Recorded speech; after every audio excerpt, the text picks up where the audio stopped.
अब फैसला आपका। कौन आलिम और कौन हरामखोर मौलवी। सब देखने और सुनने वालों के लिए मोहब्बत भरा सलाम। मजीद नई अपडेट के साथ आप देख रहे हैं YouTube channel message of Islam. नाजरीन, जिस मौलवी को भी आप थोड़ा सा खंगालें या फिर आप कोशिश करें कि उसका डीप एनालिसिस करें तो आपको ये मालूम पड़ेगा कि वो कितना बड़ा हरामखोर है।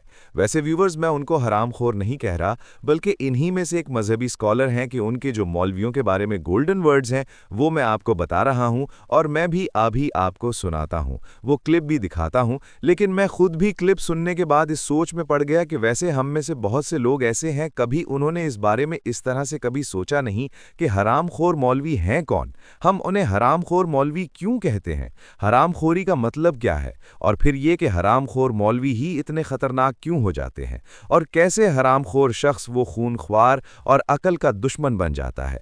पहले व्यूवर्स, मैं आपको क्लिप सुनाता हूं, जिसके बाद इन पहलुओं पर जो है वो गौर करते हैं और ये भी सोचते हैं कि इन हरामखोरों का सबसे कामयाब बिजनेस मॉडल क्या बनता है, और इस हरामखोर मौलवी का सबसे बड़ा जुर्म क्या बनता है, और क्या हर मौलवी हरामखोर होता है, और ऐसे मौलवी जो हैं वो किस चीज़ से सबसे ज़्यादा डरे रहते हैं या डरते हैं। इन पहलुओं पर बात करने से पहले आप वो वीडियो क्लिप देखें।